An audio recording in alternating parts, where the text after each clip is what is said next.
back again from the bonus room office just outside Concord, North Carolina, for another edition of MRN Out Loud, presented by Money Lion and also brought to you by Hercules Tires. I'm Woody Kane. And there is light at the end of the tunnel, as we now have May 17th at Darlington confirmed as the place and time for NASCAR's return to on-track action.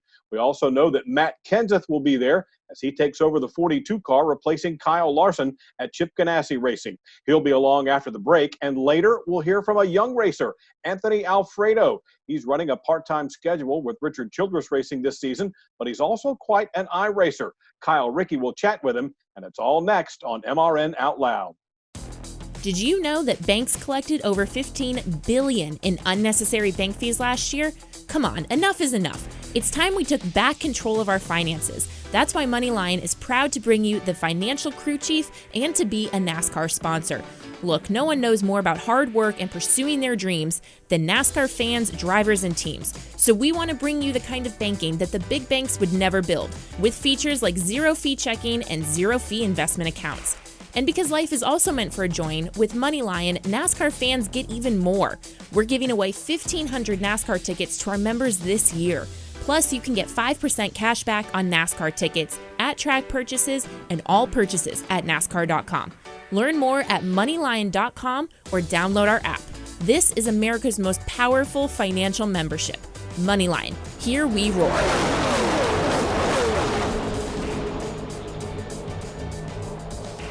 Well, Matt, as you get ready to climb back behind the seat, behind the wheel of Chip Ganassi's race car, the Camaros, were you as surprised as everyone else seemed to be to get this call? I hope it's behind the wheel, not behind the seat. It'd be tight back there. Yes, it would. Yeah, it was unexpected, but I guess probably because I wasn't really thinking about it, a whole lot. So, yeah, unfortunate circumstances for Kyle, although I know he'll bounce back. He's a super, super talented driver and a great guy. So, but yeah, when they called, certainly it was unexpected. And, after thinking about it for a little bit, talking with Katie about it a lot, it just seemed like it was a great opportunity. The timing was good for us. It was just one that decided it was too good to pass up. So I'm looking forward to getting in the car here in a couple of weeks and getting back to work. I'm really excited about that. It wasn't one of those deals where you said, "Who is this really?" or anything like that, was it? No. So Max Jones called me, and I've known Max for years and years. He was the GM at Roush for a while, and then he's been with Chip for a real long time. So I talked to him a couple times, first before I even talked to Chip. But yeah, the second time I called him back, I definitely checked to see how serious he was about it, about how serious they were about it first, kind of before running farther. But then after that, really, it happened pretty quickly. I didn't want to hold them up. Obviously, they needed to get a driver here, with the race season getting started here pretty quick again. And if I was going to do it, I obviously needed some time to get all my stuff done and get as prepared as I can possibly get for this without really having track time, which is going to be tough. So you got a whole new group to get to know, and different cars, just different system, different rules, all that kind of stuff. So just needed to get as much time as we could to try to be as prepared as it possibly can be, when we get there. Shops are starting to open back up now, and the big news is NASCAR is announcing that we're going to come back May 17th at Darlington with a race on that Sunday, the following Wednesday, then to Charlotte Sunday and Wednesday. Going to be a lot of racing in a short period of time and very limited practice opportunities, if any. Is that going to be a situation where you're going to have some rust to knock off? Everybody will. We've all been kind of quarantined at home for a month. I'm sure there will be. I don't know how I could sit here and say that, there's going to be no rust and you're going to drive in there in the first corner and everything's going to be perfect and just like it was. So I certainly hope we get some kind of practice. Any kind of track time would be better than none, not just for me, but probably for everybody starting around me too. So, but if they don't, we'll just have to make the most of that and be careful to get going, and then hopefully catch on as quick as possible, and being able to work with Chad and get the car to kind of drive the way you hope it drives, and put forth the best effort you can, learn from that, and go on back there and try to do better the next time. So yeah, either way, we'll be as ready as we can be, but some track time would certainly be helpful. Chad Johnston, the crew chief currently on the car, he had worked with Kyle Larson, and now you'll work with him, and your former teammate, now new teammate, I guess, there in Kurt Busch. You guys were together at Roush Fenway. Have you kept in touch with him? I've kept contact with Kurt, a little bit. Not being on the track, don't talk to him as much, but, we trade texts here and there. So, yeah, I had a couple conversations with Kurt, before I did it. And certainly that was one of the attractions. It's only a two-car team. Having a teammate, that you're familiar with, that you can trust, that you can speak the same language, that's going to give good feedback, that's going to, make racing a priority and work as hard as you can at. Like, all those things are really, really important. You don't want to feel like you're going there and it's just you and your team, you're doing it yourself. So when you can have somebody to lean on and talk to, especially when there's only one, I mean, that's a really important part of it. So I would say that that's a big attraction, and certainly part of my decision-making process was having Kurt there. I'm really looking forward to working with him again. He was a great teammate first time around and really helpful. I'm looking forward to working with him again. Obviously, you wouldn't consider it if there weren't some things that you didn't enjoy about the job in the first place. And I imagine that, like most jobs, there are some things you like and some things you don't like. But when you think about coming back and you decided you wanted to do this, what was something that you really missed that you wanted to have back in your life? Well, I think most people from outside would be like, oh, they miss driving race cars the most. That's not the part I really miss the most. It's really being part of a team. It's the people.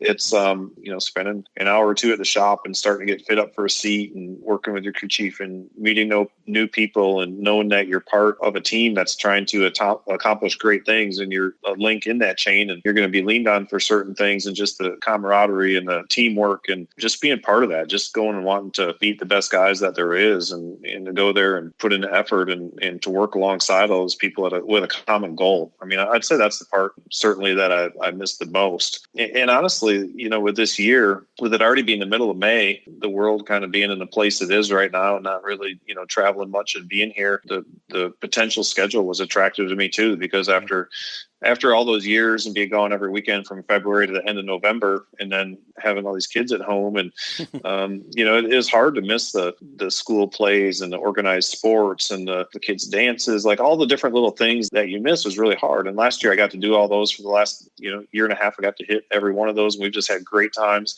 Right now there is no kids sports. There's really nothing the kids have been able to do except for be home with us and homeschool and play and like do all those things. And I don't know when that's going to get back to normal. So if there's ever a time for me to go back racing and go back to work and do what I really love to do, right now is the time, because I think that the schedule is going to be a little bit, besides all the obvious and being a great team and a great opportunity and all that, I still think that there's probably less time away from home, at least in the short term, than there would be if it was a full-time schedule the whole year long. Speaking of the whole stay-at-home quarantine thing and the homeschooling, have you turned into Professor Kenseth at home now? So Katie, I'd say, is the teacher. If she wasn't here, the kids would be in big trouble. She, we have fourth grade, third grade, and a kindergartner. And Katie's does a lot of kindergarten teaching, and I try to help watch over the other two. Kaylin's pretty much self-sufficient. She needs some help on some things, and I'll be honest, some of the things she needs help on, I need help on too. So, but it's been really good. I mean, if there's a silver lining in all this that's going on, is at least for us, I can say it's been great for our family. We've spent so much time together that we really usually don't get to do. The girls all have different activities and different sports, and you know how it is today. Everything is so spread out, and they're always just so busy. So they've been able to spend so much time just together, just them, and learning more about each other and learning how to play. And I'd be lying to say if there wasn't some pretty big battles here in the last couple of weeks, but overall they've been getting along really well. And like I say, I think we've been learning a lot about each other and just finding different creative, fun things to do together. In addition to that, understand you've been keeping in pretty good shape. You've not just been sitting on the couch and eating cheese puffs, right? Well, you've been running marathons and stuff. Is that right? Well, last year, Katie and I trained together, and we ran the Berlin Marathon end of September in Germany.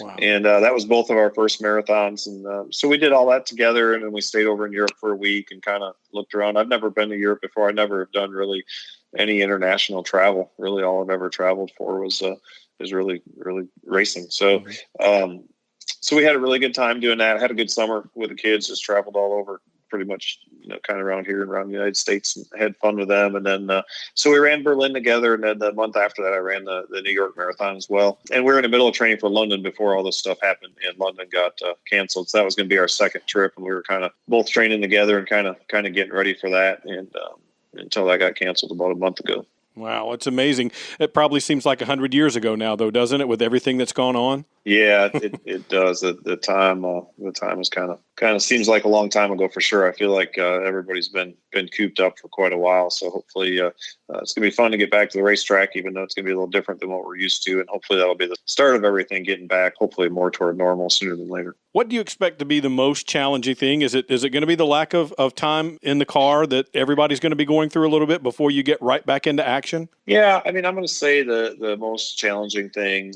if we don't get practice, is just going to be that, just all the little things kind of behind the scenes that you don't see, to get used to, how the steering feels, the brakes, does the seat fit, right? Like all those little things, talking to your crew chief so he kind of understands, your language and the urgency and kind of what you're asking, what you're saying, and vice versa. So there's all those things that just kind of come with time together and come with experience together and the feel for the car and all that if we don't get to practice, or if we get very limited practice, that's going to be very, very challenging to get going, at least for the first week or two. I saw where NASCAR has granted both you and Ryan Newman playoff waivers for different circumstances, of course, but are you confident that you and this team and this car can contend for one of those playoff spots?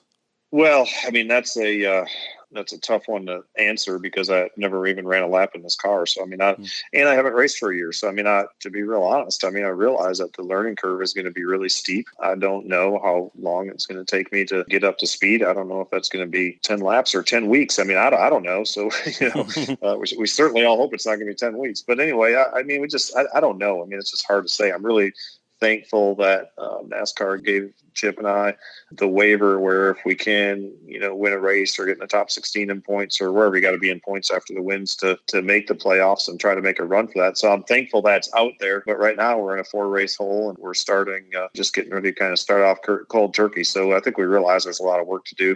I think that's something to think about down the road after we get running a little bit. Something I'm not thinking about a lot right now. I'm glad it's out there and we have that opportunity, but certainly, we know we're in a pretty big hole and, got to kind of get going and see how we're doing. Let's wrap with this, Matt. You're a former Darlington winner, and of all the places in the world that we could come back, we're coming back. I don't know if you've heard, but this place is supposed to be too tough to tame. What do you think about starting it all up again at Darlington? Yeah, I'm okay with that. I could think of worse places to start. So I really like Darlington. It's always been a really fun, exciting track. I haven't always done very well there. Sometimes we've had success there. Sometimes we haven't. But I really like the track. I like that idea. Watching the film from last year, both CGR cars were really fast and performed really well. So, just gonna have to go there and work hard. And like I say, hopefully I can catch on sooner than later and get running good. I don't have any illusions I'm going to run like Kyle right out of the bat. That's for sure. He's super talented, way more talent than I'll ever have. So I realize that I'm going to have to work really, really hard and try to be as prepared as I can, mentally and physically when I get there, and just hopefully I can adapt fairly quickly. Well, Matt, congratulations. Welcome back, and look forward to seeing you in action for the first time in a while at Darlington on May 17th. Thanks a lot. I'm looking forward to it, and I appreciate you having me on. That's Matt Kenseth back in action coming up May 17th at Darlington. Up next, Anthony Alfredo with Kyle Rickey. Next time those engines roar, don't just get pumped up. Get 5% cash back with MoneyLion. Our members get 5% cash back on up to $2,000 in annual purchases of tickets to a NASCAR race from authorized ticket sellers. You'll also get 5% off any at-track purchases and all purchases on NASCAR.com. Just use your MoneyLion debit card and it couldn't be easier. Join the world's most powerful financial membership, MoneyLion. Here we roar. Wherever you drive, wherever you go, Hercules Tires has the value, selection, and industry-leading warranty to get you there no matter where the road takes you. You can count on Hercules Tires to have your back when times are tough, all while adding money to your pocket. The purchase of 4 qualifying Hercules tires through May 31st, 2020 could get you up to a $70 Visa prepaid card. Visit HerculesTire.com/spring rebate to learn more. That's HerculesTire.com. Hercules Tires. Ride on our strength. Sir, are you aware you were going 40 miles an hour? This is a residential area. Sure, but I'm on my lawnmower? Wait, am I getting a ticket? No, I've just never seen anyone top 9 miles an hour on one of those bad boys. And mow their entire lawn in 30 seconds? What got into you? Well, it did fuel up at Sunoco this morning. At Sunoco, we know how to fuel peak performance. We've been doing it for American racing for over 50 years. Fuel your best. Time now for our financial crew chief segment where we get into the technical side of the sport. It's presented by MoneyLion, the world's most powerful financial membership. MoneyLion, here we roar. Kyle Rickey here with the Motor Racing Network, able to catch up with the race winner from Saturday Night Thunder this past weekend. Also a driver in the NASCAR Xfinity Series for Richard Childress Racing. Anthony Alfredo joins us here, I would say, on the guest line, but that's not how we do things anymore. We're here on a Zoom call. Anthony, obviously you've been busy iRacing, which we will talk about in a moment. But besides that, what have you done to kind of keep yourself busy during these last 7 or 8 weeks of downtime? That's a great question, because other than iRacing, not much. I've definitely been working out and doing what I can do with my trainer, Curtis Walls, on the floor of my apartment. Got a couple weights, some bands, some things that just I can do, while inside, not going out, maybe go on a run or something, but obviously not going to a public gym. So staying productive that way so that I'm ready by the time I do get back into the race car. And I've been live streaming a whole lot on Twitch, which a lot of that has been iRacing, but I also stream console and PC games. So a portion of my day is working out, getting my healthy exercise in, and the rest is just sitting down, having fun playing video games and hanging out with the fans. I'm right there with you. A little bit of walking and a whole lot of video games in my world. Let's talk about the race on Saturday night. Saturday Night Thunder came to be about a month ago for drivers in the NASCAR Xfinity Series, Gander Trucks, ARCA Menard Series, Wheel and Modified Tour, and International Series. A wild one, as we come to expect at Dover in the Monster Mile. Kind of talk about your race and surviving what seemed to be quite a few yellows. It was an exciting race for sure. I was just about to say that, there were some yellows, but compared to some of the other races we've had, definitely not as bad, surprisingly, because what happens at Dover is the way the racetrack is, it's just, we call it a self-cleaning racetrack, right? Cars come sliding down, and ultimately the racetrack gets clogged when there's a wreck, just even if it's one car, because there's nowhere to go for the other drivers. So it's a challenge, and it's a very difficult track in real life, and it's really difficult in the sim as well. So I enjoyed it. It was a lot of fun. I've been telling people how heading into the race week, I was honestly thinking this was probably going to be my weakest track out of all the ones we've raced at. And I just put a lot of time in, like I have every week. I ran a ton of online races with people on iRacing and got better. I went from hitting the wall every single lap off the corner and not knowing how to save tires to winning 4 out of 8 races. And I think 8 total this week. So I had a lot more confidence going into the race. And I was really excited about it. I think the setup they built us to drive was really fun, and I think it made the race even exciting. I actually just watched the race back some, and we were all over the place sliding around, and it looked very realistic. It was a lot of fun, and I really enjoyed it. It was a hard race to tackle. It just had to survive, as you mentioned. The biggest thing was saving tires and being there when it mattered, so that's exactly what we did. You've been a force to reckon with in the last several weeks, last month or so, since the Saturday Night Thunder series started. Kind of give us a little bit of a history on your iRacing background and maybe even your gaming background. As you mentioned, you've done a lot of Twitch streaming with other games other than iRacing. Absolutely.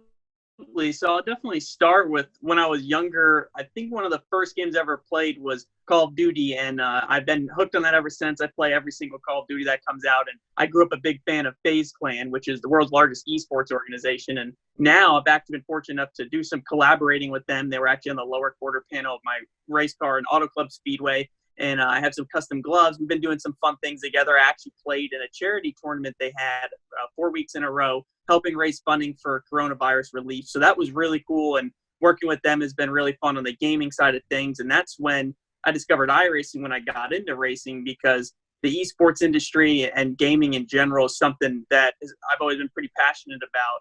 So where those two worlds collide is through sim racing and iRacing. And that's what made me want to pick that up. And I think I created my account maybe in 2016. But the funny thing is I only ran one race between then and 2018. So I only ran a few times, and I'd say the last year I started racing online a lot. Originally, I was kind of using it to test before going to new tracks. And then I've just really enjoyed racing with other people. I have a series where I race with fans or my Twitch subscribers. So it's been a lot of fun to grow, streaming. And I think some people actually watch them to learn, because I have a pedal cam and you can see my feet. You can see me driving. And sometimes I'm not the best one to watch, but I guess Dover's a good one if someone wants to watch and learn some things. Let's talk about the finale this week. I think it's the finale anyway. Saturday Night Thunder moving to Friday night under the lights at Martinsville Speedway. How much time have you put into getting prepped already for this Friday night's race? So I actually tested quite a bit yesterday. I have my own esports league. It's actually called the Esports Racing League, and the ERL has live broadcast races every Wednesday night in our Premier Series, which a lot of Coca-Cola iRacing Series drivers, the pros, run in that series, which is really cool as well. This is our inaugural season. But we also race on Monday nights in the Xfinity cars. So last night was perfect practice for me. We had an 85-lap race. I learned some things, and we had a custom setup that's a little bit different than we'll be running Friday night, so I'll have to kind of adjust for that a little bit, but it's going to be intense for sure. It races just like it does in real life. It's, beating and banging and classic short track racing. So I think it'll be a fun one for the fans. It's going to be tough for the drivers, that's for sure. But I'm looking forward to it because, as you mentioned, since the series started, I've run really well and been up front every time. I've actually had 2 Coca-Cola iRacing Series drivers, Jimmy Mullis and Zach Novak, helping me every week. And I've learned way more about iRacing from them. And they're really great at Martinsville. So I think that they're going to help me a lot there, just like they have the last few weeks. And hopefully we can continue this string of, competing for wins every week and maybe carry the momentum from this win into another one. All right, that's Friday night, final event for the Thunder series. Let's talk real world for a moment. Last time we chatted was right before your season opener or your season debut and your series debut in the NASCAR Xfinity Series at the Auto Club Speedway of Southern California. Started 13th, finished 6th. What was the big takeaway from that race and that weekend? There's a lot to take away, that's for sure. It was definitely a successful weekend, to say the very least. I exceeded a lot of expectations, including my own. We went into that weekend knowing that a top 10 at a racetrack as difficult as Auto Club Speedway in my first time in a NASCAR Xfinity Series car would be a challenge. But a top 10 would have been a win for us, I think. It's so competitive at that level. Every time you take the next step, it's just more competitive and more competitive. And the hardest thing is trying to tackle that challenge while also learning a new race car and a new track at the same time. So, but it went really well, and hopefully we can do that throughout the rest of the year at these new tracks and some places I've been to. So I'll have even more confidence going there. But it was definitely a great momentum building weekend, and unfortunately, we haven't been at the racetrack to carry that, but we got this virtual win, and hopefully we'll be able to kind of bounce it off that and keep rolling here when we get back to the real racetrack. But I'm looking forward to it, and I think a lot of the things I learned are going to be very applicable in these coming months. Speaking of the real racetrack, I believe you're slated to run Darlington here in about, 10, 11 days from now. What do you know about Darlington Raceway, and how much will you rely on iRacing to prep for going there?